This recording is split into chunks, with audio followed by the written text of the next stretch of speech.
data acquisition surveyor in the Niger Delta. Coming home on the private sector, I have been a 3-time commissioner, haven't served 3 different governors. Had been at some time the acting commissioner for economic planning and budget, which meant that I oversee the budget of Lagos State twice.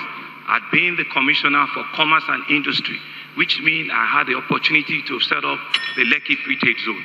I have been the commissioner for establishment, training and pension, which meant I oversee over 135,000 civil service that had the responsibility of Lagos State.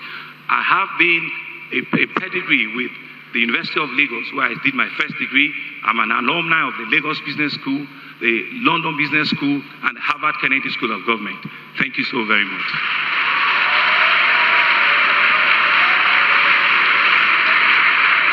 Mr. Babajide Sanwo-Olu, thank you very much. Over to you, Mr. Babatunde Gbadamosi. Very much like Alhaji Lateef Jakonde, that oft-quoted former governor of Lagos State, I'm coming in from the cold. I've never been in government, never been a banker, and never handled public finances at all. However, I'm coming in from the private sector. I've built an estate pretty much in the model of what I plan to build in Lagos State. Provided infrastructure, provided power for the last 8 years non-stop, provided water for the last 8 years non-stop, built a network of roads and drains, and somehow, despite being in the Lekki Peninsula area, avoided being flooded out. So scenes of kayaks, careening down the highway are absent in Amen Estate. Also, in addition to that, because I'm a private sector person, the whole idea of fealty, of prudence in the running of public sector finances has already been schooled into me, because I've had to build what I've built without recourse to exposure to the financial sector in Nigeria. I'll just stop at that for now.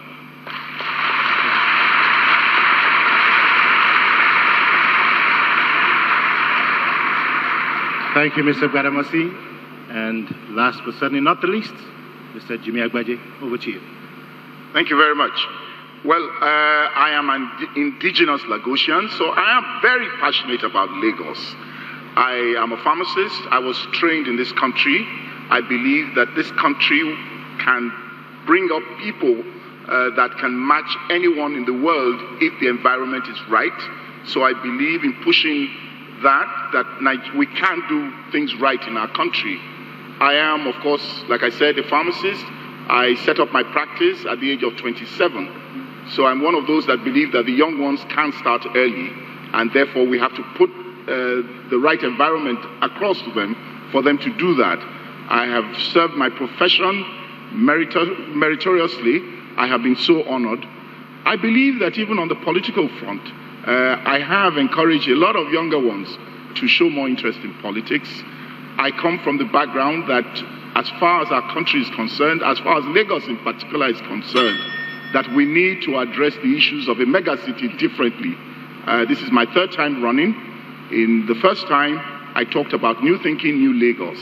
The second time, I talked about bold ideas, new opportunities. And this time, we're talking about re-anchoring Lagos. All saying that you need fresh ideas, you need a fresh perspective. It's not about the same thing giving you incremental development. We need to do it differently so that we can address the issues of the megacity.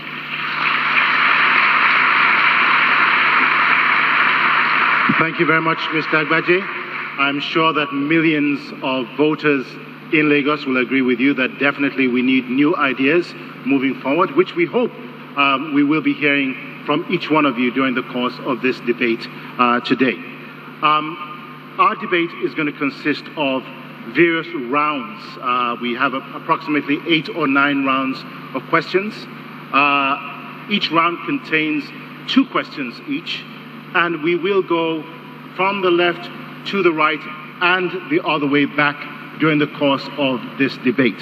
So, the second question in round 1, we will start from my right and work our way all the way down to the left.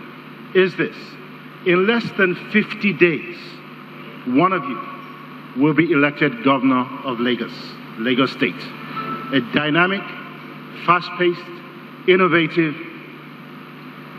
creative economic capital with a population of approximately 23 million people. Given the enormity and the complexity of the challenges and problems that Lagos State faces, in your first 100 days, what would you consider to be the 3 immediate top priorities and challenges that Lagos State faces and which your administration will resolve to fix? Mr. Gbadamosi, starting off with you. The first thing I'm going to be looking at very, very quickly is public sector pay. What we pay our civil servants and what we demand from them, there is a massive gulf between the two, and we need to bring them back together.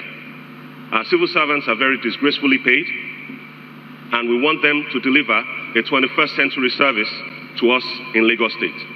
That's not going to happen at the sort of pay levels that we're offering them right now. So we're going to upgrade civil service pay very quickly. Secondly, we're going to be looking at traffic simultaneously at the same time. We're going to be looking at this traffic situation because we're spending too many man-hours in traffic. An average of 6 hours every day, every Lagosian spends going from home to work and from work to home. That's got to stop. We're going to introduce high-volume, high-speed passenger ferries that will also have roll-on, roll-off facilities all across Lagos. And thirdly, we'll be looking at power, because without power, we can do nothing. When God wanted to create the earth, he started with light. Let there be light. And light was, and then everything else came, after. So we're going to put light in a minimum of 8 local governments within 18 months as part of our Lagos Integrated Regeneration Plan, an emergency plan that we put together that will serve this administration going forward. Thank you.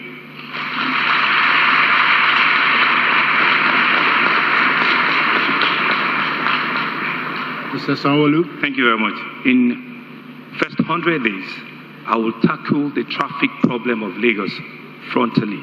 I will need to bring about easy solutions. Out of the 62 traffic gridlocks that you have identified, some are low-hanging that we can resolve within the first 60 days. Some are short to medium to long term. So within the first 60 days is to solve the ones that were low-hanging, about 20 or 22 of them. Within the first 100 days, like I said, I will tackle the gridlock in Apapa. I will need to clear up all the traffic, and all the trailers on top of Apapa. I will make sure that it's a nightmare and will not see that again. Within that same time, I will ensure that we engage the private sector. We have an international discourse where all of the stakeholders on the private sector, ensuring that the Lagos 21st century kicks off earnest, have an international discourse where we can set agenda for the next 4 years for us. Within that same space, I will bring about a town hall meeting to tell the public service that we have new ways that we will be engaging ourselves. Let us sit down and find out what are our issues. We are going to be making promises to Lagosians. Within that time frame, all of the issues that concern the public service, we will resolve it. Those 4 things we will critically resolve. And finally, I'll have the cabinet running within that first time.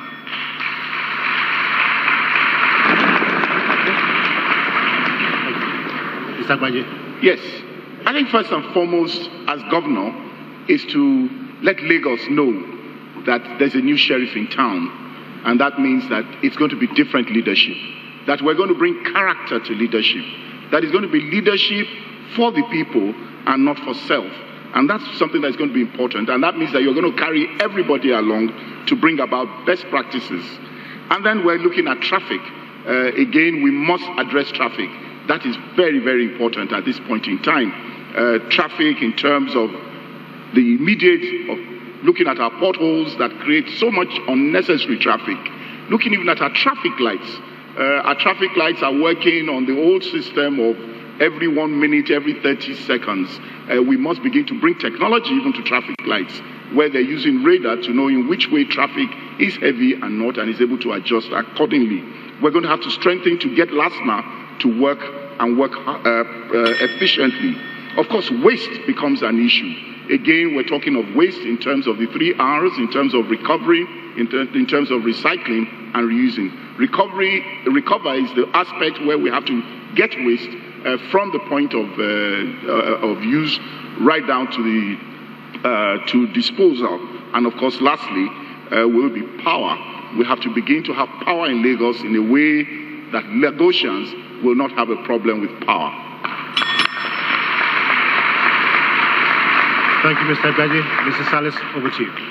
Yeah, thank you. We have a big problem to solve. This present administration has created. Most importantly, my first 1 week, I want to set up a ward executive council in every ward. We're going to appoint some special assistants into every ward, at least 50, because those special assistants are going to be carrying out some duties of the governor. More importantly, I discovered in Lagos there's been a lot of violent brigades in every nooks and crannies in Lagos State. I want to clear all the violent brigades in Lagos State, and I know I'm going to do it. Fortunately, the first time I didn't mention my qualification because of time.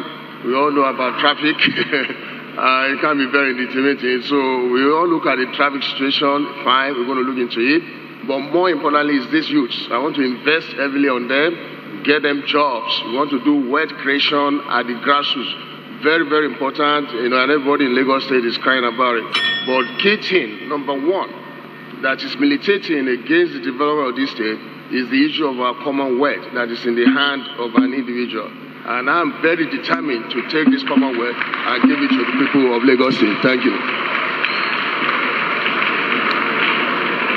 Thank you very much, gentlemen. Thank you, Mr. Salis. Thank you. During the course of this debate today, you will have an opportunity to unpack some of these ideas and more that you've talked about, and we're looking forward to hearing practically how some of these aspirations and visions will become a reality. At this point, I'm going to hand over to two members of our expert panel at this point to ask the next set of questions on education and health.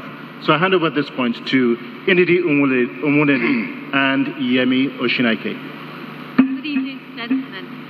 Today, Lagos faces immense challenges. We can't hear you. Excuse me. Sorry. Can't hear me? I can't actually hear you. Good evening. Can't actually hear you at all. Good Thank evening. Okay.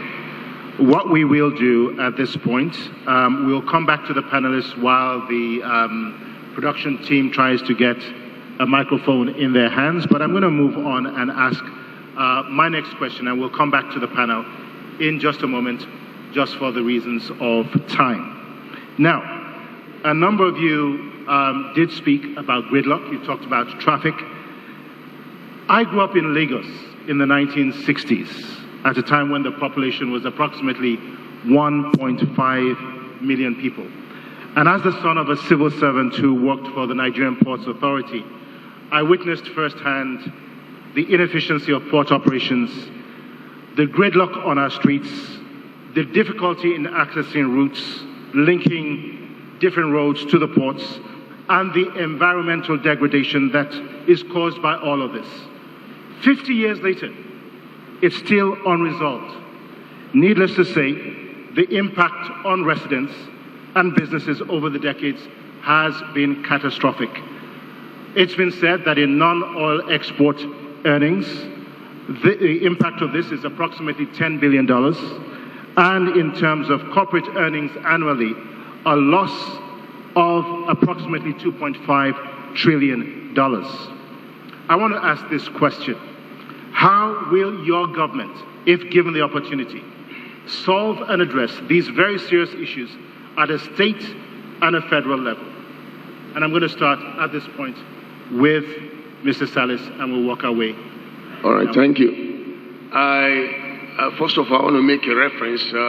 Your question seems to be echoing, and I just try to pick that you want me to speak on the issue of traffic situation and how to address it. Am I right, sir? Did you say that my voice was echoing? Yes. Okay, I just want to say to the production team, we need some fallback here so that the candidates can hear clearly what is being said from this table. Is this any better for you? Yes, Much better. All right. Do you want me to repeat my question? Yeah, please. I talked about growing up in Lagos. in the 1960s at a time when we had 1.5 million people living in this city. Yes. And I was very familiar, as a son of a civil servant who worked with the Nigerian Ports Authority, with the problems of gridlock, the problems in our ports, and the environmental degradation that has taken place on account of many of these problems.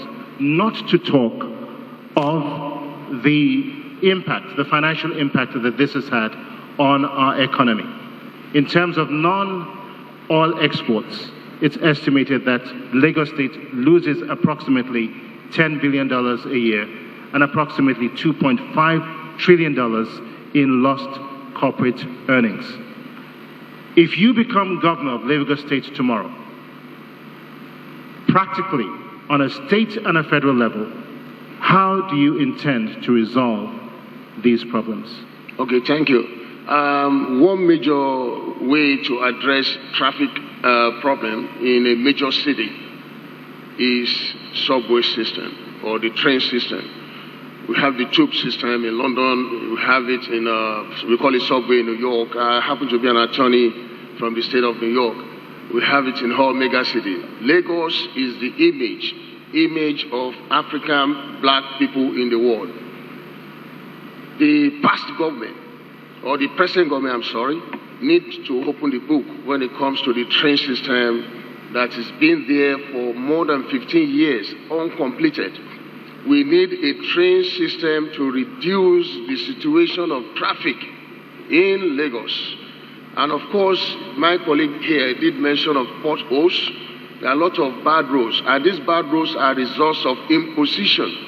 When someone imposes people at the grassroots level of Lagos State, the loyalty of those who are imposed there changes from the loyalty to the people to the loyalty to the individual, particularly if that person that imposed them there retains the right to remove them. And that is why all the neighborhoods in Lagos today are not something to write home about. Thank you.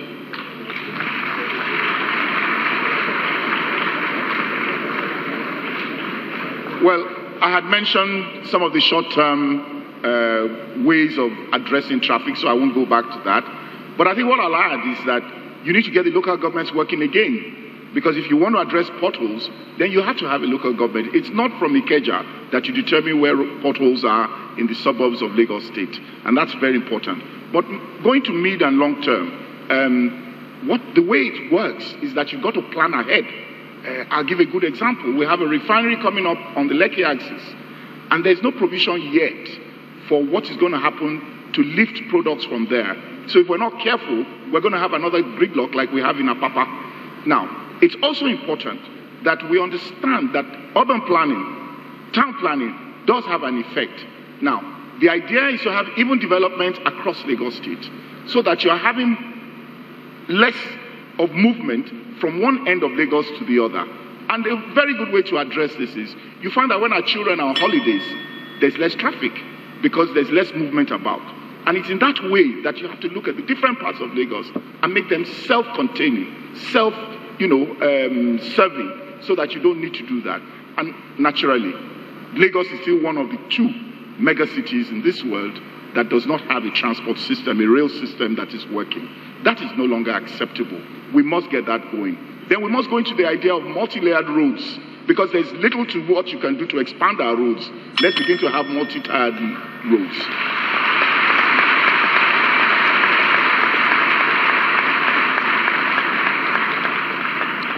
Thank you very much. I think the solution is what we call an intermodal transportation system that takes care of the waterways, that takes care of the rail, and takes care of the roads.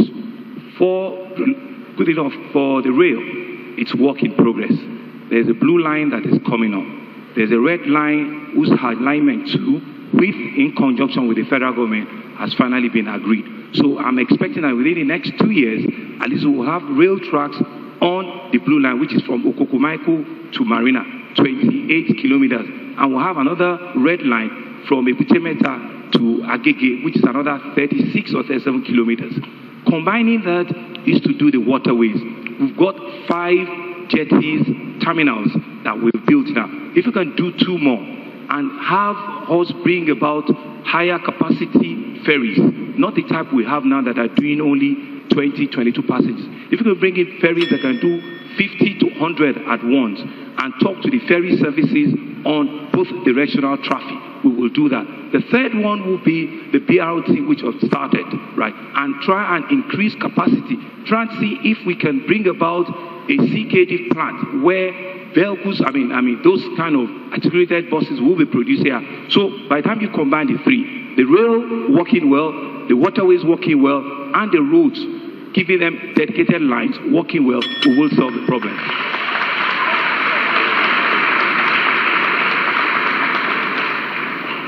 There are a number of ways to tackle this problem. The most obvious one is rail. Secondly, barges. Barges to lift containers from the actual wharfs and take them to lighter terminals all around Lagos. Take them to lighter terminals all around Lagos. And then, thirdly, devolution. Devolution of powers. It's time we started this discussion about restructuring Nigeria. And the port, being in Lagos, and us losing that much revenue, is unconscionable. I'm not having it. So first thing we're going to do is copy the Ethiopians and build a heavy rail line, the length of Lagos State, from Badagry all the way to Odeomi, with branches going off to every exit point by road of Lagos. And the point with this is that all of these exit points must have container terminals where the trains will pass through Apapa and Ibafo and deposit their goods at those container terminals so that people coming from out of state, which is quite common, will not clog up the roads in Lagos with their trailers. Number two, Apapa is one of the Lagos Integrated Regeneration Plan local governments, 8 of them that we've selected. And we're going to be pouring in the money that Alpha Beta is currently taking into that project to make sure that we regenerate that.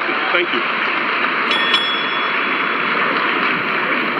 Gentlemen, thank you very much for your responses. We are going to take a short commercial break, but when we come back, we'll follow up with the questions from our panelists, which were not answered, or which were not asked a few moments ago. And while we're on that break, I want you to pause for a moment and think about this, because it, again, will be one of the questions that we'll be coming back to you on. A lot of promises will be made during this election campaign. But then the reality is that there is a limitation of finances.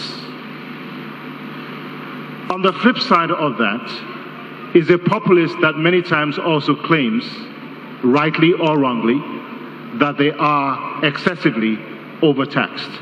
How do we balance that? I want you to think about that and reflect that in your responses when we come back right after this short commercial break. Thank you very much. Round of applause.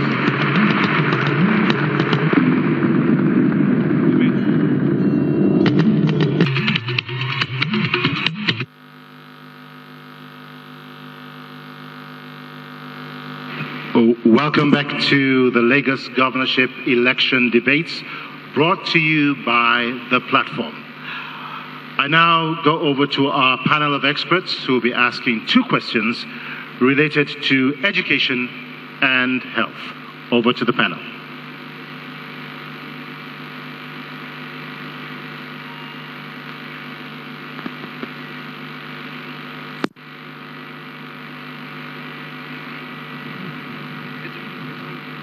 It's them.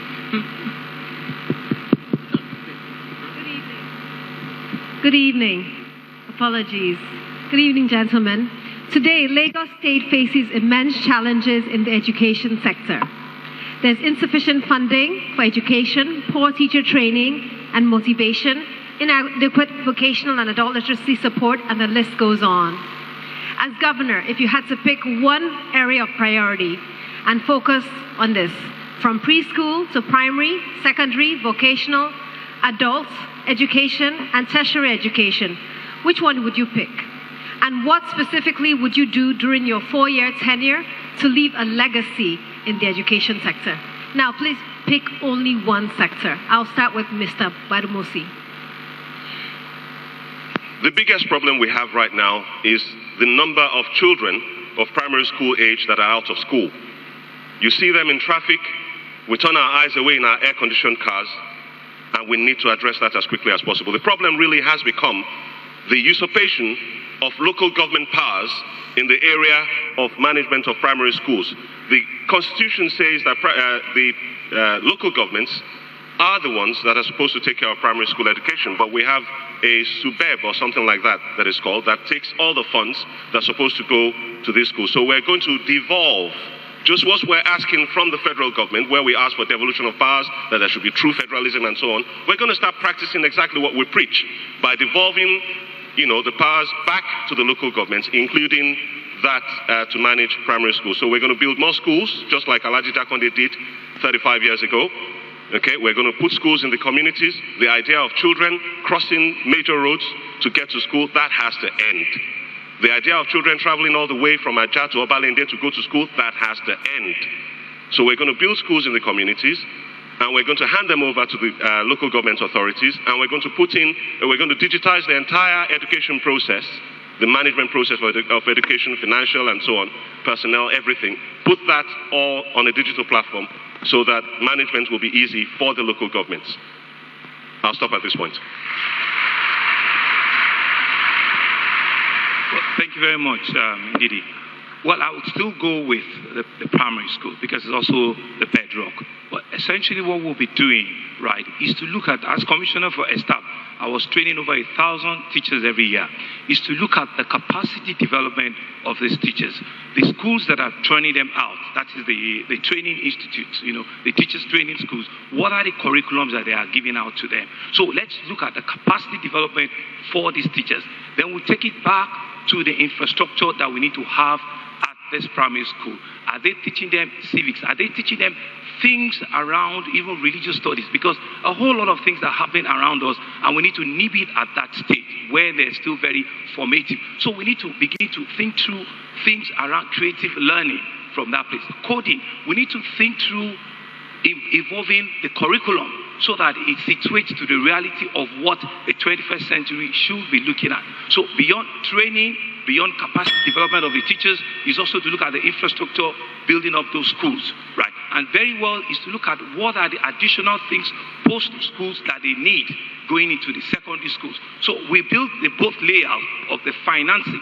We look at how much are we putting on budgetary line on the education, which is about 8.7. Can we wrap it up to about 12, right? And push more effort in the primary school, in teachers, in the teaching colleges that they are coming out from, in the facilities that are in the school, and by extension also evolving the SUBEB and the curriculum in that level.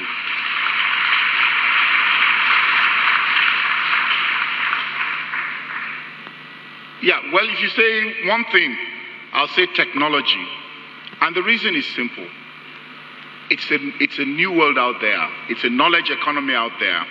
It's about innovation. Our children today in public schools have no exposure to technology. So for me, technology can drive a lot of other things. If you put technology, every school, and when I say every school, every primary school will have internet connection. And it is very important because when you do have internet connection, you must have power.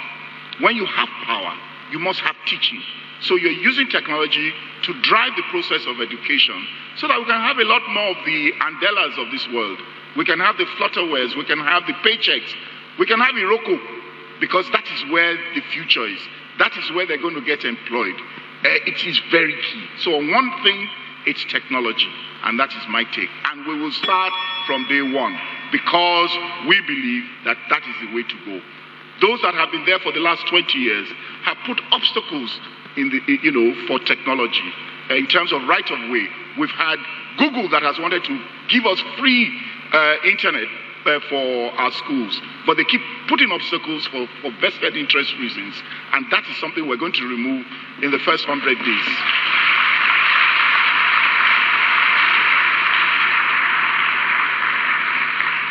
Thank you. A successful government is the government that is able to bridge the gap between the rich and the poor in basic needs of life. We must get the definition right. Education is one of the basic needs. The rich people, they don't have problem educating their children in this country. They even have British schools, American ascended schools and all that. The problem is the less privileged people out there. There's so many of them in the markets, so many of them out there. I've gone around the schools. Up to today, I see children carrying benches on their head to the primary schools. Go to Apapa, you see them sitting on the floor. At Amukoku right there, they are sitting on the floor. People are sitting on. These are children of the less privileged. The attack is on the children of the less privileged, and I'm very angry about it. You see, no, honestly, I'm very, very angry because why is that? The product of imposition. Lack of fair play in this country, and some people sat down on the Commonwealth, misusing it, using it to enslave these children, enslave their families. It's so painful. We're going to look into it deeply. And again, on the issue of practical education, is actually a challenge. We're going to invest on practical education. I personally developed EduBond or EduFin system. Education finance systems and insurance bases are developed in New York, and I've been working with the federal government on it. Thank you. Thank you very much, gentlemen. We'll come to Mr. Yemi Oshinaike in a few moments, but I just want to say this. As much as it is that we would like to compare our positions with either the current government or another candidate, I think it's very important during the course of this debate for us to talk practically about some of the things that we do intend to achieve. So let's not miss out on this opportunity and give Lagosians an insight into the capabilities that you can all bring to the table. At this point, Mr. Yemi Oshinaike, over to you. Thank you, sir. Good evening once again, gentlemen. It's been estimated that between 10 to 15 doctors in the employ of Lagos State Health Service Commission leave the service on a monthly basis. I'm a specialist at the government level. I can't hear you, I'm sorry. It's been estimated that 10 to 15 doctors on the average leave the employ of the Lagos State Health Service Commission on a monthly basis. And as a consultant at the federal level, I can give you an estimate that an equal number, if not slightly higher, also leave the federal government establishment in the state. What this has done is to push the state healthcare system to the point where you have an average of one doctor to about 2,500 to 4,000 patients in the state, which clearly is not good for the health indices of the state. If elected governor of the state, do you think there are practical steps that can be taken to reduce this trend? Number two, what will be your health policy regarding specialist training in the state? Starting from Mr. Salas. Thank you. I'm going to repeat myself. I'm going to repeat the definition of a successful governance. A successful governance is that government that is able to bridge the gap between the rich and the poor in basic needs of life. Health is one of them. And I'm maintaining it today in this country or in this state. Many of the rich people, they don't have problem with this, what you just said. They don't have problem with their health. They buy private doctors, they even fly abroad. The problem you just said is problem that affects the less privileged. And any government that does not focus on the less privileged is not a government. You see, one doctor for 1,000 people, that's a problem. Who is it affecting? Ikeja right there, there are two sections like I learned. One for the rich people, one for the poor people. I've gone to some hospitals. You see children, patients, they were receiving drips on a seat, on no bed for them, but for the rich people, there are beds. That's just what we have to solve. And we have to address it. When we get there, the first thing I want to do is set up a World Executive Council, take the Commonwealth back to the people. You see, it's the issue of this Commonwealth. Somebody sat down the Commonwealth and is using it to enslave everybody. You have to speak out for the people. See, what you said is a matter that affects the people. Thank you.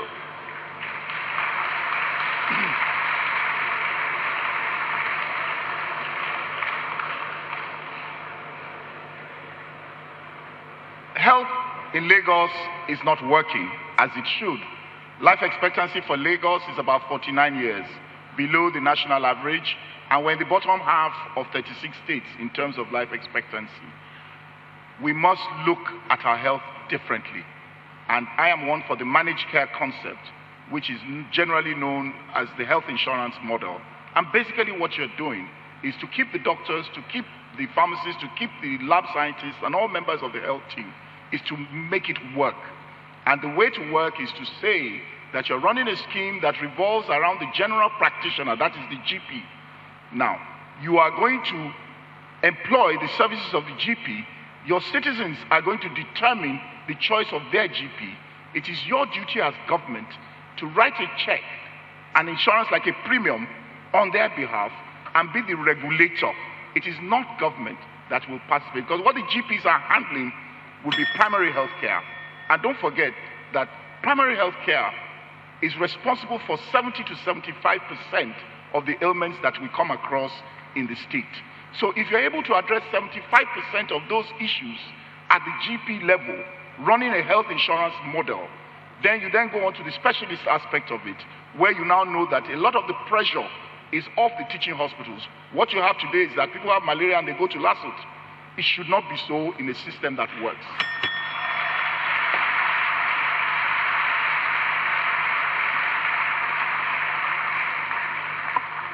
Thank you very much. So there will be two sides to it. It's also first to attack the issue around the welfare. Where are the doctors? Why are they leaving? So if it's a welfare thing, I had that Commissioner for Staff before manage the welfare of the doctors. We can look at it and stem that. But going forward is to look at what we need to quickly do with the health insurance policy that has just been signed on.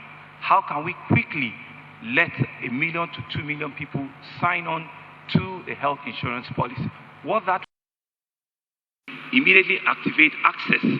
Access will begin to enjoy facilities that are state-run and also that are privately run. We've got over 300 primary health institutions. We need to equip and put personnel in those places. When we put the personnel there, then access becomes a lot easier. And when we have access, then the private sector, the private health institutions too, will join the government establishment, and they will be able to afford and give them quality health quicker and faster. So it's for government to look at the budgetary provision on the health line. We're currently doing about 9 to 10%. How well can we, over the next 4 years, push it to around 18 to 20? So year-on-year basis, let us increase the budgetary allocation to the health facility. Let's enjoy a real partnership with the private hospitals and ensure that access is affordable, is accessible to all of the citizens. Once we do that, we will have an efficient health system. I will talk about primary health care and universal health insurance later. The question was about brain drain in the health sector.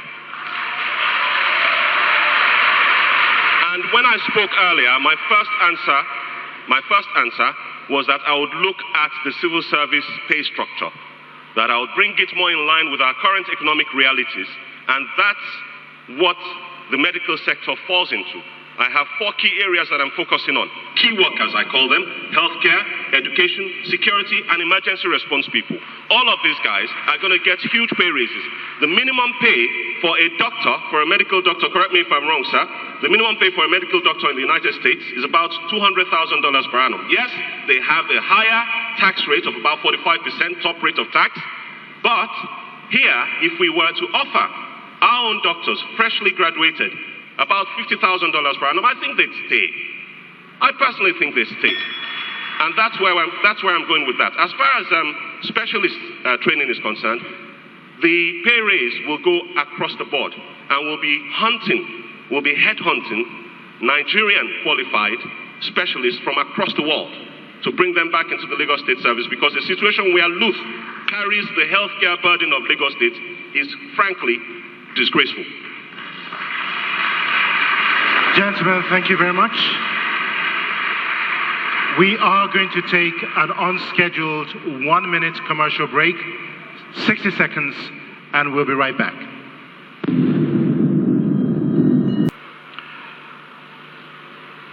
Welcome back to the Lagos governorship election debates, brought to you by the platform here at the Landmark Center in Victoria Island. Before we went to the break, we dealt with quite a number of issues, and a few commitments have been made, a few promises have also been made by the candidates. But I just want to quickly address the issue of tax collection in Lagos State. Obviously, there is a need to increase internally generated revenues, raise incomes, but then there are members of the public who actually claim that small and medium-sized enterprises are actually being squeezed on account of multiple taxes. What is it that you, as governor, will do in the very near term about the issue of taxation in a manner that those who do pay their taxes can actually see the benefits of what it is they're paying their taxes for? This is a complex issue, no doubt, but it is of grave concern to millions of voters here in Lagos State. I'm going to start with Mr. Gbadamosi first, and then we'll work our way again down to your right. The reason why Lagosians have been squeezed left and right, why we're running a squeeze economy rather than an economy, is because of waste in public sector spending. I'll give you a quick example. The light rail project that my colleague referred to earlier from Okoko to CMS, okay, is being built at a cost of over $1 billion. Okay? However, in Ethiopia, there is a heavy rail project being built, well, it has been built already, started in 2011, completed in 2016, it's already in use.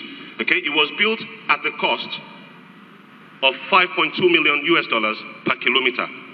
However, in Lagos, we apparently spent $54 million per kilometer on that light rail project that has been on for the last 10 years and not completed. Now, with those sort of situations, those sort of white elephant projects that involve a lot of waste, of course taxpayers would be squeezed. Of course there will be multiple taxation.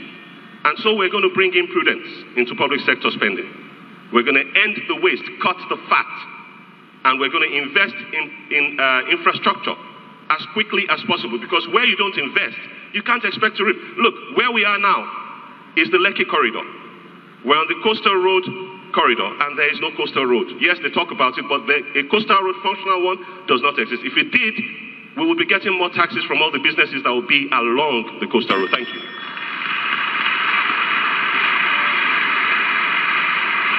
Thank you very much.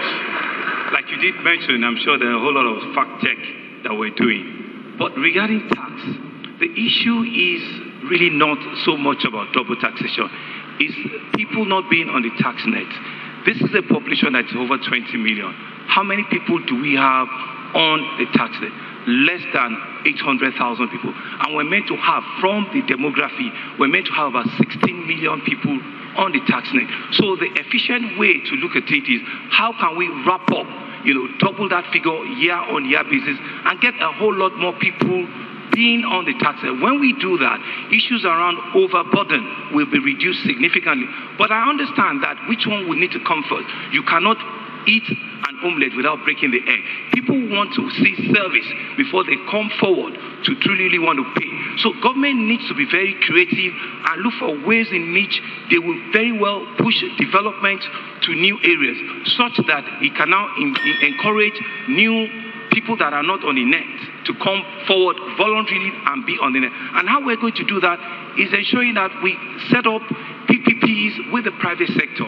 Ensure that all of your PPP projects, right, are infrastructure driven. There are things that can bring about development in different sectors. And we've done it before. As MD of LSDPC, I've got over 14 PPPs that do not have one kobo from government financing. And those are the ways we can do it to ensure that people come back to the tax net.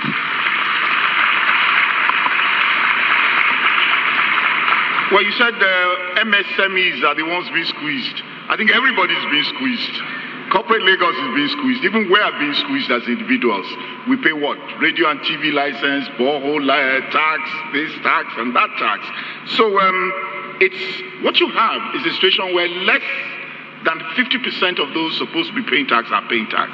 And what the state government has done is to try and make sure that those that have been captured are paying for those that have not been captured. and that is why there's a heavy burden. And the way forward is that we must grow our economy in a way that we diversify it and put more people in the tax net. The health insurance that was just launched is a very good example. For me, like I said, I'm an advocate of the health insurance. But the health insurance that is being proposed says that it's going to be mandatory. In other words, it's an additional tax. We must pay whether we want or not. It would have been better if the health insurance scheme was running well. And then people will come out from their closets and say, we want to be part of this scheme. Then you capture them. So it's the kind of amenities that you provide that you use to bring people to come into the tax net because they see value for money. And that is the way we should go. I still got some 9 seconds. So it's important that we look at tax. Our regulatory bodies today are used to tax people rather than to regulate. The priority is to tax. It shouldn't be so.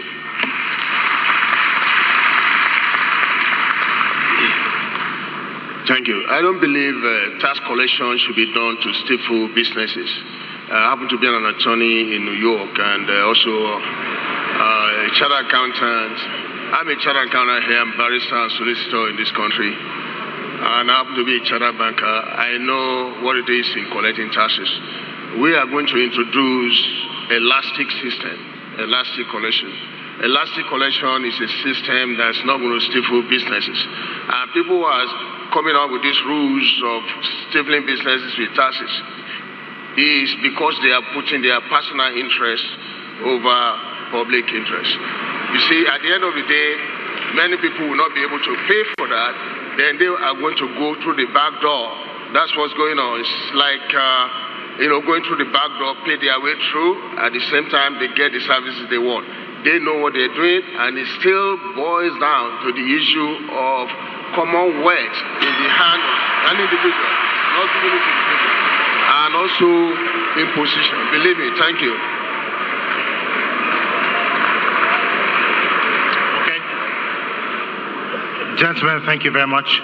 It is estimated that approximately 3,800 people a day arrive or migrate into Lagos. That's approximately 1.42 million people a year. To put that in perspective, an analogy I can use is if we could just imagine 10 Boeing 747 planes arriving in Lagos every single day, loaded to the brim, 300 plus passengers per plane every single day, landing but never leaving. According to the United Nations and a 2017 World Bank report, an estimated 2 out of 3 people living in Lagos live in slums. If you were to become governor of Lagos State in the next 50 years, how seriously would you tackle this problem? And what remedies would you put in place to ensure that the numbers of slums reduce in the state and that the infrastructure required and needed by millions of this state's citizens are met, not in the future, but in their lifetime? I'm going to start at this point with Mr. Sanwo-Olu first. Well, thank you very much. I think the solution is in two-pronged. First is to look at how can we ensure that the right residents of Lagos State get the service. And how you need to do that is to come with some form of identity, and how can we very quickly, come up with an identity system that ensure that we can plan ahead. We can plan on our health, we can plan on our education, we can plan on the road usage, right? That has to be done in some sort. The next level is to look at how do we do regeneration. How to do regeneration is by ensuring, and part of the things we talk about, quickly have an aggressive land reform exercise. If I give title to the residents of Badia today, 100 square meters, if I give title to it, right, immediately there's a 25 to a 30% return on that investment just by that little sheet of paper. And what that means is that you can create that to an investment, right, and leverage that investment to ensure that development comes there. And it's also to look at, right, how can we scale up development and regenerate. How do I mean scaling up? Take a little parcel of it, try and regenerate it, and becomes a model that you can use for others. Because they're not going to allow or trust government to wear up a whole place. There are lots of human, civil society and human capital issues that will not allow you. So make sure that you have a model where you can do it in silos, you can do it in stage by stage with the cooperation of the residents. Thank you very much, Mr. Sanwo-Olu. I'm going to go to Mr. Jimmy Agbaje next. Could we have some volume on Mr. Agbaje's microphone, please? Thank you. Thank you. Well, these are challenges of a mega city, and the way forward is to understand what government can do and what it needs to on its own and what it needs to do with the private sector. Government's resources are not unlimited. Education and health fully under the ambit of government, and government must address that. But when people are coming in at that rate, you have a problem of waste. Government cannot handle waste the way it is presently being done. So you must bring the private sector into it, and that's using the PSPs and looking at waste as not so much as a problem, but as a resource. We cannot just continue to think that waste is about throwing it in the landfill. You know, we generate 12 to 14,000 metric tons of waste every day. That's like 400 trailer loads every day. There's no land that is going to keep, landfill that's going to keep that. So you've got to address it from a different perspective as we have been doing. Detour for transportation. We talked about the light rail. Government cannot build the light rail. It must work with the private sector, because when you do borrow money, you will not have 10 years still trying to build a light rail. But when the private sector is doing it, it's more efficient and it will happen, because the numbers are multiplying and government does not have the resources to do that. So it's important that we get that. It's important we look at power.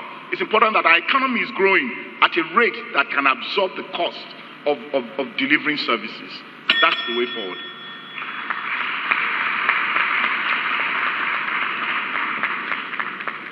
Mr. Salas, over to you, sir. The first thing I want to do, I think I did mention something about it, is the issue of grassroots governance. I want to practice grassroots governance system in Lagos State. Could you speak into your microphone, please? Say, I want to practice grassroots governance system in Lagos State. If I get in, I want to set up World Executive Council.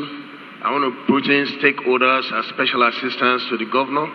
And I want to appoint leadership among them, release their common wealth to them, and then teach them how to fix the neighborhood, how to generate wealth among the people. We have the tools. I personally have a tools depository. I have a tools depository with me. We are going to tool them up, teach them a lot of things, how to make the neighborhood fine, and we are going to remove all the violent brigades in Lagos State. And on the issue of so many aircrafts landing, I think I heard you say that. I happen to have traveled to more than half of the countries in this world. I think Nigeria, Lagos is still not getting enough. So we need to open Lagos to the world. Lagos is the image of African nations, African black people. It should not be governed the way we're governing it. So I am over that to open this Lagos to the greater world. And a lot of people want to know what's going on in Lagos. I am saying it for the record. I've traveled to more than half of the countries in this world.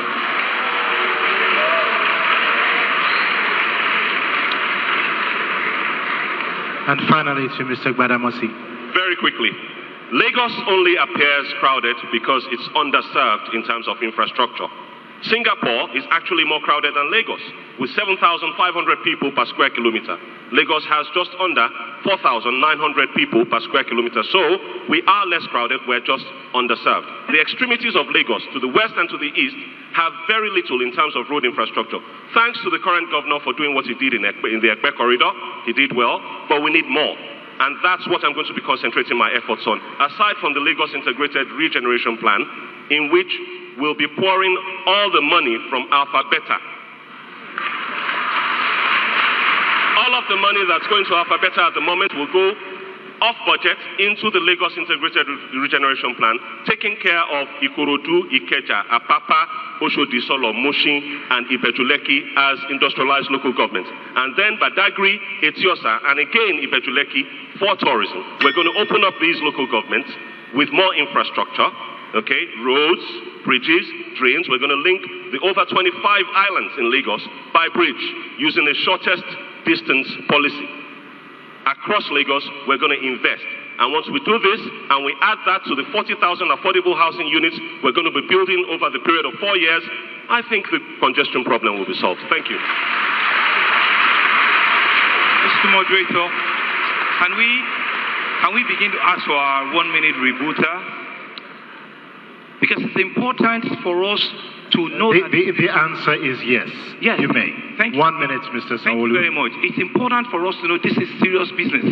You ask a question, and it's important for people to answer your questions, right? And I think it's critical for our viewers to know that what we're doing here, right, it's so important to the 20 million so Lagosians looking at us. It's not just for us to rhetoric and say things, it's to be sure that questions that are asked, are properly answered, right? And if you don't have the answers, you really can say you pass on to it. It's not just to name drop, and to look good, but it's for us to know that this is serious business and answers must be provided to questions that are being answered. Thank you very much. I'm going to jump in here and I'm going to jump in here and go off script right now. As millions of viewers around Nigeria, in Lagos State and around the world, and in this hall today listened to you as candidates, one thing that we do recognize is that there's no shortage of ideas and vision. That is very clear. But I'm going to ask you this question, and I want you to take just 60 seconds to respond. And I'm going to start with Mrs. Salis on my left, and we'll work our way this way. But this is a very important question. We've got great ideas on this podium. We've got great visionaries in Nigeria. We go through election cycles every 4 years. We've been talking about these problems perennially for 40, for 50 years, but many of them are still staring us in the face. Why is this the case? And what will you do differently to ensure that the status quo does not remain? Mr. Salis, I'll start with you first. Thank you. It's about who is in charge, whoever is elected. And I said it, the loyalty issue. If you are elected into government, you must have fear of God, and you must have passionate for the less privileged, because the government exists to take care of those who don't have. That's why they tax the rich to support the poor. We are having this problem because certain people, when they get elected, it gets into their head. They don't have fear of God anymore. They don't have passion for the people. So now they take the personal interest, their personal interest, to override public interest. If you have somebody on board that has fear of God and passion for the people, then it's going to work. Everything will work, and that's the problem. Thank you. Thank you, Mr. Salis. My question was, why do you think this is the case, and what would you do differently? Mr. Agbaje. Well, someone said it's easier to run for office than to run the office. But I think the real issue in our part of the world, I keep saying that we have two kinds of politicians. We have those politicians generally seek power, and we have those that seek power for self, and we have those that seek power for service. And I think what we have in our part of the world and in this country and in Lagos is that those who are in power have taken power more for self than for service. And so you find that drives a process that is about us, not about everybody. And I think that's the real issue, that when you know it's about service to the people, then it's a different approach to governance.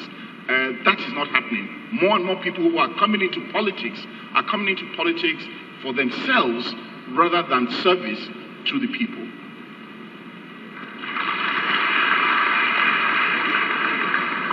Mr. Sanwo-Olu. Thank you. It is aggressive reform of Nigeria. We need to truly have a federating state. How do you explain a federal government or people sitting in Abuja for 7 years they will not give you an approval for a right-of-way that is within your jurisdiction? How would somebody legislate over a primary school that is 800 kilometers from where they sit? How would someone that do not know anything about a local community in Alimosho comes from other part of the country as the police commissioner? Those are the issues we need to truly really... And what is the solution? What would you be doing? We need to devolve power from the center. We need to look straight into our face as a country and say we want to truly really reform this country. It's when we do that and let true federalism work. True federalism truly really is about ensuring that who has the greatest number is for the greatest good. That's the only way we can reform and ensure that those concerns you have over the last 50 years are resolved. Mr. Badamasi. Our problem in Nigeria is that we talk too much and do too little. That's our problem. And that has been our problem in Lagos for the last 20 years. We talk too much, we do too little. We talk a good fight, but when it comes to time to fight the fight, we run away. And that time has got to come to an end now. I'm a doer. That's what I do. I don't just talk. Everything I'm coming to do in government I've already done. I'm not coming to learn, I'm not coming to form committees. I'm coming to give power to Lagosians, practically speaking. I want to build new power networks, devolve the networks away from Ikeja distribution and Eko distribution after acquiring a good corporate footprint for Lagos State in the power sector as deregulated. We're going to rebuild all those 8 local governments I mentioned earlier, and that is how we're going to do it after sorting out the civil servants who would ordinarily have been the bottlenecks to our growth. Thank you. Thank you very much, gentlemen, for your forthright responses. I'm now going to turn it over to the panel, in particular, Mr. Israel Aye, who will be posing a question on ICT as that relates to Lagos State, and Yemi Adamalekun, who will be asking a question on governance. Over to the panel. All right, gentlemen. Okay, I'm sure you can hear me. So as a prelude to the question I have here, I just want to say this, that according to the World Population Review, the population of Lagos is expected to double by about 2050, making it the 3rd largest city in the world. Now, potentially that will compound the challenge of youth employment or unemployment, depending on how you see it. Now, cities like London, Tel Aviv, Singapore, New York, Kigali, Rwanda, are among numerous cities in the world that are taking proactive steps, including providing funding, office parks, and other incentives to attract tech startup founders and software engineers to their cities because of the number of jobs that ecosystem creates. So my question to you, and I believe it starts from Mr. Badamasi, is what will you do as governor to attract, and it's very specific, investment, talent, and generally support the burgeoning tech startup in Lagos? Thank you very much. You cannot have tech without the infrastructure. You cannot have a tech ecosystem without a high-speed internet network. And we don't have that in Lagos right now. I myself am a tech entrepreneur of many years' experience. I left the technology world in 2007 when I sold up and moved shop over to Lagos. I ran an IT training, certification, and consultancy service at 20 to 22 Deptford High Street back then for about 10 years.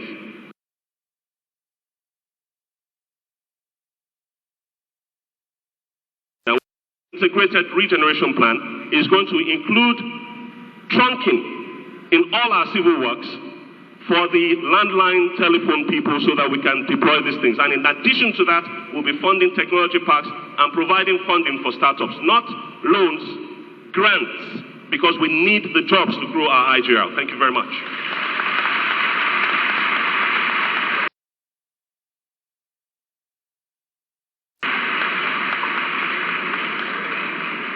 Thank you very much.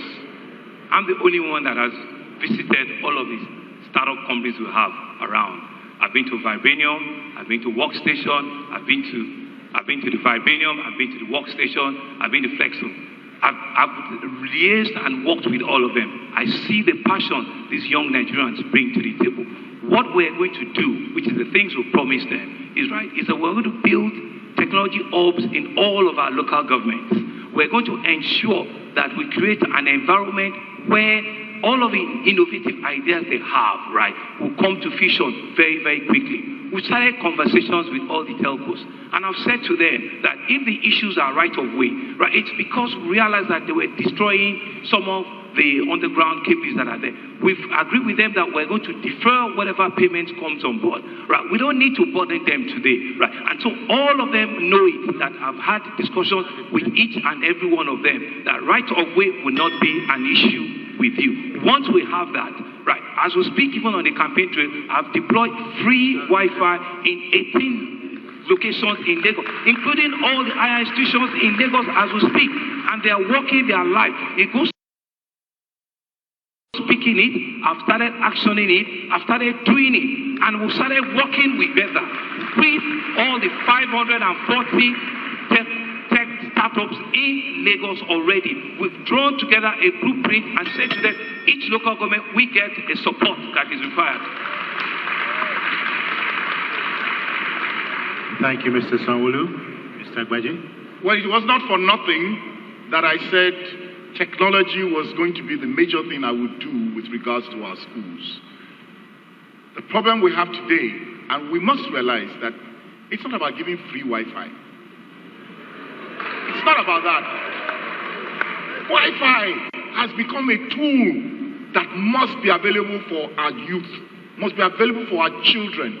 We talk about coding. You need internet connection to have coding done. Every school, from primary school, must have internet connection. Today, those that are in power have not allowed, they put bottlenecks in having internet connectivity. It's a rule of thumb that when you have 10% increase in broadband, your GDP rises by 1.38%. That is huge.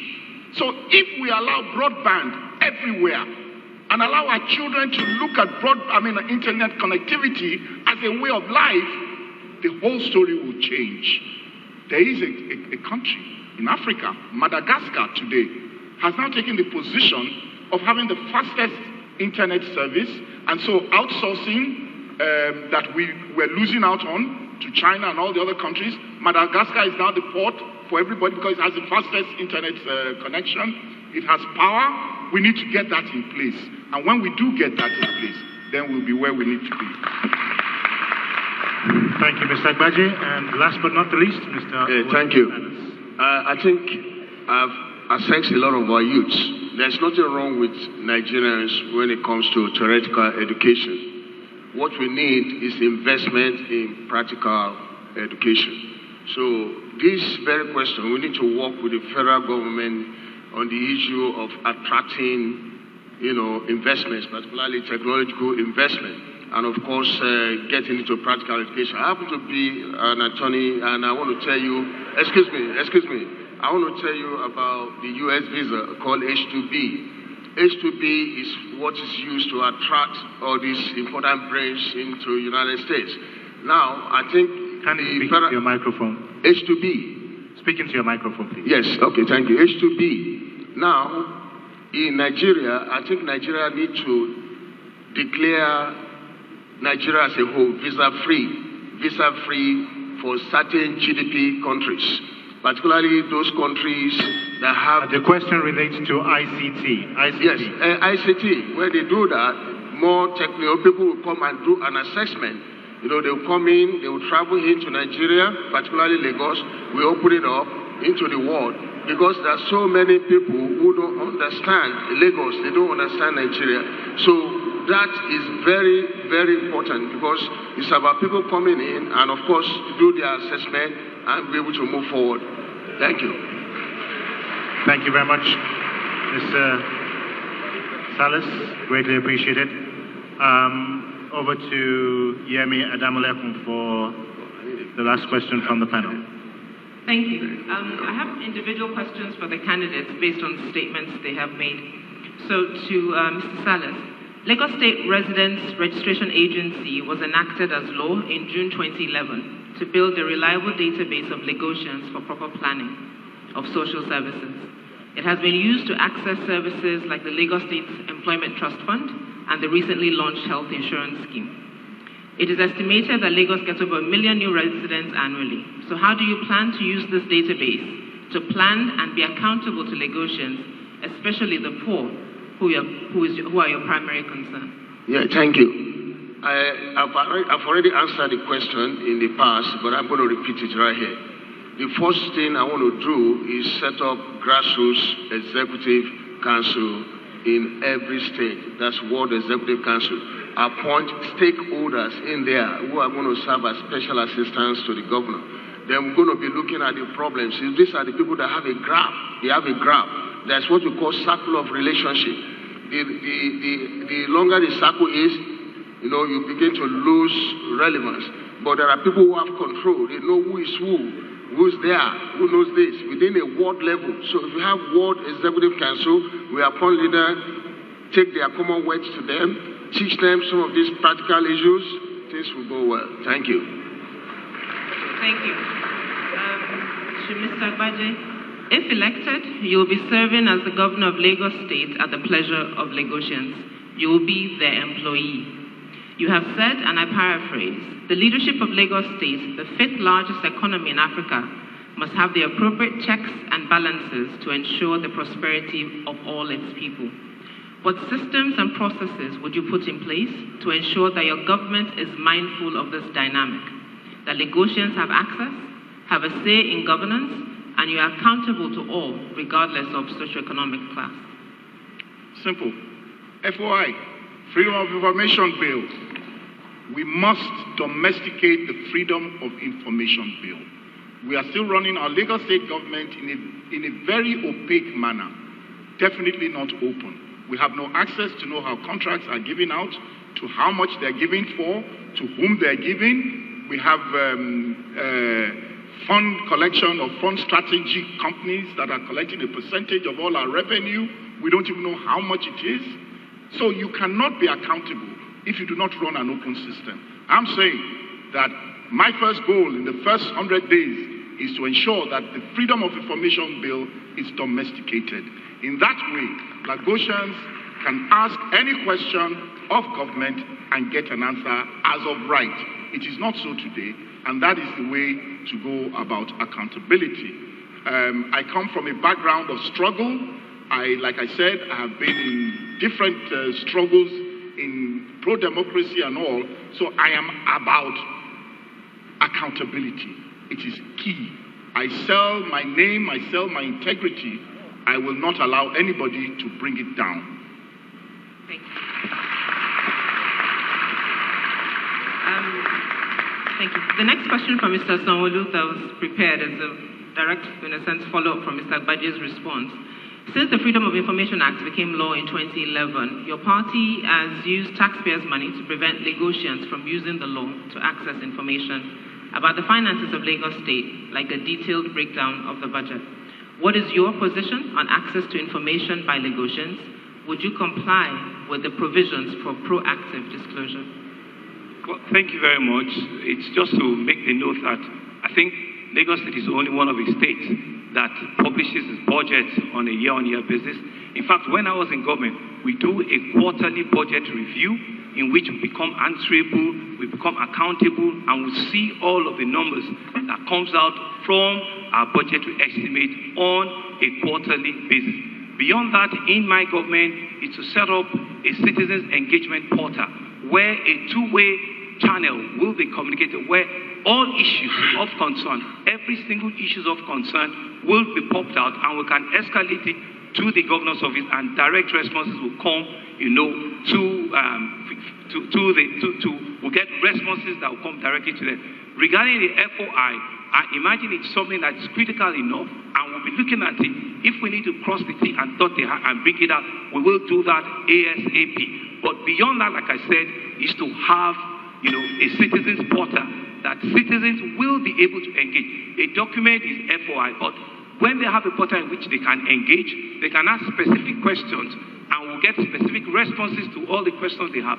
They can post specific issues that is of concern to them, and we'll deal with it on a case-by-case basis. That's what we're going to do, and that's what I'm about. Thank you. Thank you. And the last question to Mr. Badamosi. You have talked about the challenges of public procurement in Lagos. Opacity in procurement processes is responsible for a significant percentage of corruption in government expenditure and poor service delivery, as evidenced by poor quality, high cost, and insufficient services. Lagos State procurement records are not made public. They were published for a period, and that stopped. The public disclosure was stopped. Sorry. What is your plan to make procurement in Lagos State open and inclusive? Thank you very much. What we're going to do, first of all, is cease and desist all action on the Freedom of Information Act. The court has actually pronounced that there is no need for domestication and that the law applies in Lagos. But the Lagos State government of the APC has been contesting that in court. They've appealed the judgment, and that's the reason why we have this situation that we have. So we're going to cease and desist and just comply. Okay? In addition to that, we're going to pass a law, because the FOI does not actually cover financial information. I don't know if you know that. The Freedom of Information Act does not cover financial information. It actually excludes it expressly. So we're going to pass a law in Lagos mandating that all public expenditure must be made public, because it's not our money. It's your money. You worked for it. It's not my father's money.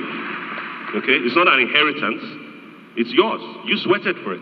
So you deserve the right to know exactly how we're going to be spending it. So every budget will be published online, and people will be able to access exactly how it's been spent. I'm aware that the budget website has been down for a few years. I remember asking the current commissioner for finance about it, and about the cost of the Ajah flyover, and he said it's on the budget website. And I said, which URL? Because the URL we know is down. Now we're going to publish every kobo that we spend and make sure that everybody has access to it, either online or in print on newspapers across the state. Thank you.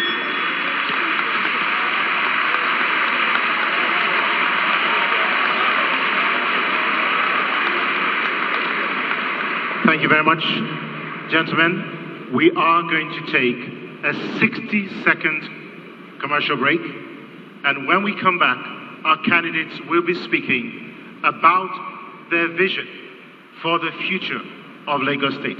Not just their leadership over 4 years, but the future. Stay with us. We'll be right back.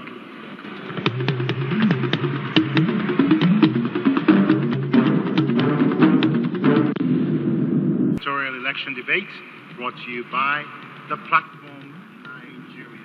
We're going into the final round of questions during this, what has turned out to be a very interesting debate over the last hour and a half.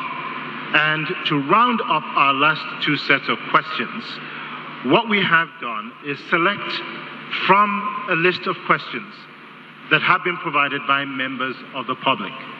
We received a total of 296 questions in all, and we've tried to synthesize those and summarize them, particularly with regards to recurring questions that have come up with regards to each of you as candidates. So these are questions that have come from the public domain. The first question goes to Mr. Jimmy Agbaje of the People's Democratic Party, PDP. Some members of the public have described you as an election politician, and you only seem to surface during the election cycle and are hardly ever seen again. What about your campaign this time around is different, and what chances do you believe you have of succeeding? Well, in the first place, it is not correct that I go to bed, as some have said. I ran for office in 2007. I do not run for office except I believe I have something to offer. I did not run in 2011. I ran in 2015. And even after 2015, I have been very much out there. In fact, when we're talking about the platform, I was still on the platform, I believe a year or two ago. You could accuse me of not being, of being publicity shy. But I have done a lot of work in terms of motivation for our younger ones. I have also been very active in politics. For those who do not know, I even ran to be national chairman of my party in 2016.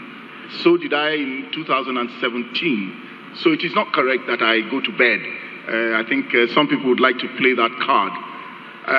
As to what was the other question? As to what I would do? What do you consider to be your chances of success? Oh, success. This time around? Oh, very successful. Let me put it like this. I keep saying that we ran a very good race in 2015. We believe that that base remains quite intact. And I can assure you that we have added on since 2015. We have every belief that we can win. And we will win these elections. Our fear is that the agencies responsible for election will allow that to happen. Mr. Jimmy Agbaje, thank you very much. Our next question is to Mr. Babajide Sanwo-Olu of APC. Again, a question synthesized from public comments. As a governorship candidate, your name seems to have literally come out of nowhere. Other than your endorsement by a very influential member of your party, millions of Lagosians seem to have never heard of you before now. Neither did they seem to be aware of your accomplishments in politics, business, or finance. How do you intend to step out of the shadows without stepping on toes? And how can you convince the voters of Lagos State that you have what it takes to lead Lagos over the next 4 years to the next level? Thank you very much. Mr. Babajide Sanwo-Olu has been in government since 2002. I left my bank as a general manager in 2002 as head of investment banking, and I was opportune to be the special advisor on corporate matters. That was the first time any government will have any engagement with the private sector. I was a 3-time commissioner for commerce and commissioner for economic planning and budget, commissioner for commerce and industry, commissioner for establishment, training, and pension. I was the first person that set up what we see today as the Lekki Free Trade Zone. I was the first person that set up the Security Trust Fund. I was the first person that set up the first pension board in this country. I was the first person that brought the PRT to the Federal Republic of Nigeria. I was the first person that set up the 767-112 Control and Command Center. I left on. I moved back to the private sector as a consultant in privatization. I came back to government as the managing director of the foremost property company, LSDPC. I set up 14 PPPs for LSDPC. For 2 years, I did not take a kobo from the treasury of government. I created businesses that have never been seen in that organization before. And I'm not lying, of not only the Lagos Business School, the London Business School, and the Kennedy School of Government. These are some of the very first I bring to the table. Can I have a rebuttal on that? Can I have a rebuttal on that? Mr. Sanwo-Olu, you took advantage of a rebuttal opportunity earlier. I see Mr. Agbaje raising his hands there. Yes. Is that a rebuttal, a comment, or an addition to your previous comments? No, not an addition. I think it's to ask. I believe the question is to look at Lagosians and say, I am going to be in charge. That the buck is going to stop on his table. And I think that's the question. All right, Mr. Sanwo-Olu, over to you. Mr. Sanwo-Olu had a unique opportunity of running the state budget. In other words, are you going to be your own person? I am my own person. I'm 53 years old. I've got 4 children, 2 of them out of university at master's degree level. My wife is a medical doctor. I am the person that I am that is standing in front of the whole 20 million Lagosians. I am my person. I have started so many first in the state government, and it's not by anybody. It is by the will of God and the skills that I've acquired. Thank you very much. I am going to go next to Mr. Wolabi Salis of the Alliance for Democracy, AD party. And my question to you is as follows. Again, synthesized from public comments. According to news reports, you contested the Lagos governorship candidacy in 2003, 2007, and 2011. Given the complexities of governance, especially of a state such as Lagos, why do you think you're qualified to govern Lagos? And what is your chance of success? Why is it that millions of voters in Lagos State will vote for you? Okay. I am in this contest to address the problem of the less privileged in Lagos State. And we are the majority.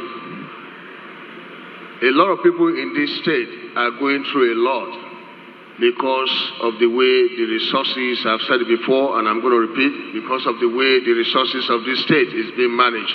It's actually in the hands of an individual. Many people are sycophantic about it. They don't want to come out and talk. So I've gone to so many stakeholders, the churches, the mosques, the alphas, and so many people to tell them they have to come out and speak for the people. And we are doing our grassroots, work. Our chances are very high to win this contest. We are out there, on grassroots, door to door, and we have a lot of people who are following us on this contest. Because this contest, we termed it, is the contest of the people versus the individual. That is number one of the objective. And of course, we are going to remove the violent brigades, like I just said, that has been created throughout Lagos State, so that there will be peace, and so that peace can reign in this state. And I'm going to get it done by setting up grassroots executive council in all through the wards of Lagos State. We have the chance of winning. Our limitation is rigging and vote buying. Thank you. Thank you, Mr. Salis. And finally to Mr. Gbadamosi of the ADP. Again, until recently, your name or accomplishments have been relatively unknown. You've talked about some of your experience, but I'd like to talk about skill sets and competencies. Which ones do you think stand out that should convince Lagosians that you are the right candidate to hold the #1 spot in the state? At this point, it really is just about the needs of Lagosians. What do Lagosians need? Lagosians need light, power. Lagosians need better roads so that they can spend less time in traffic. Lagosians need better drainage so they don't get flooded out of their houses every rainy season, year on year, for the last 50 years. Lagosians need jobs. In all of these areas, I am supremely qualified. As the developer of Amen Estate, I've built, as I speak to you, over 300 homes off of my own bat without borrowing, without being ever a government contractor at any level, without ever receiving any government subsidies, waivers, or any assistance of any type. I have provided power 24/7 for the last 8 years to those 300 families that have trusted me with their funds. I have provided water. I have provided good roads, and I have provided drainage. In addition to that, I do come from a very distinguished family, the Gbadamosi family of Ikorodu. My grandfather built the original Ikorodu Road between 1947 and 1953. And we have a number of firsts in my family as well. So I have a name to protect. I have a good name to protect. My uncle, Rashid Gbadamosi, was the first to start bottling water in Nigeria, Ragolis. Many people know that. My aunt was the first Nigerian woman to become a master's degree holder, former commissioner for the former Attorney General of Lagos State, Mrs. Wanu Folami. and there are so many other reasons, but I'll stop here for now. Thank you very much, gentlemen. Mr. Sanyolu, we have run out of time. We have run out of time, but I want to do this. I want to do this. Each one of you has 30 seconds. 30 seconds, not 1 minute. It is a yes or a no response. Here during this debate, numerous promises have been made, and there are absolutely more that are going to be made over the next few days. Will you go on the record at this event today and commit to Lagosians that you will not seek re-election for a second term if you fail to keep the promises that you have made today during your first term?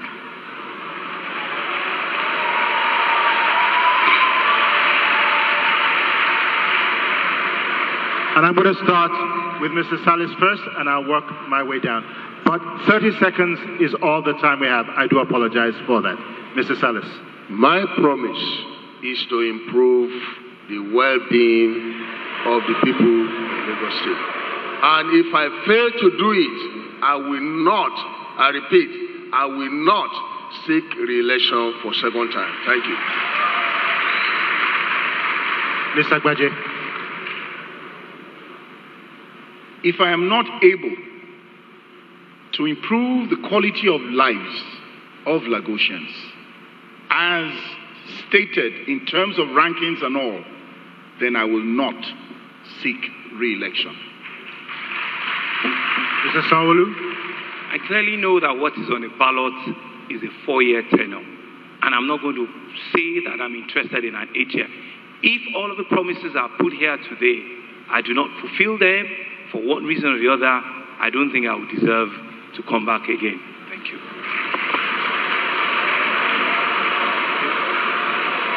Mr. Badamosi. As someone who is in the prosperity business and whose promise is to deliver prosperity to all Lagosians regardless of religion, ethnicity, or creed, my promise is to ensure that everything I've promised, because I have no godfather, I will deliver. If I do not, please feel free to kick my butt out of State House. Thank you.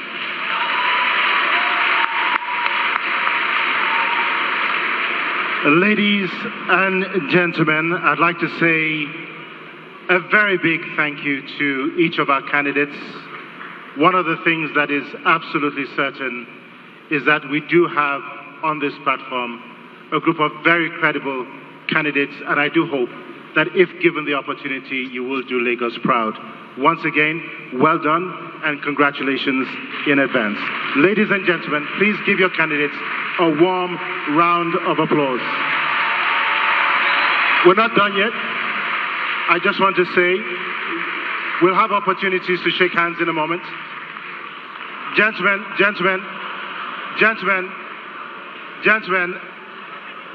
just hold on a second. I'd also like to say a very big thank you to the Platform Nigeria, hosts of this Lagos governorship election debate, to the panel of subject experts, Channels Television, who have carried this event live, and to you, our very wonderful audience, and to each of you, our candidates, Mr. Babatunde Gbadamosi of the Action Democratic Party, ADP,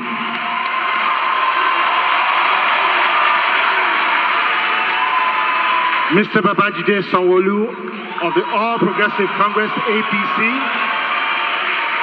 Mr. Jimmy Agbaje, People's Democratic Party, PDP, Mr. Owolabi Salis, the Alliance for Democracy. From the Landmark Center in Victoria Island, Lagos, I'm Victor Oladokun. It's been a wonderful pleasure being your moderator. Good night and God bless. Stay with us for the next segment of the conversation and the debate as it continues in a few moments.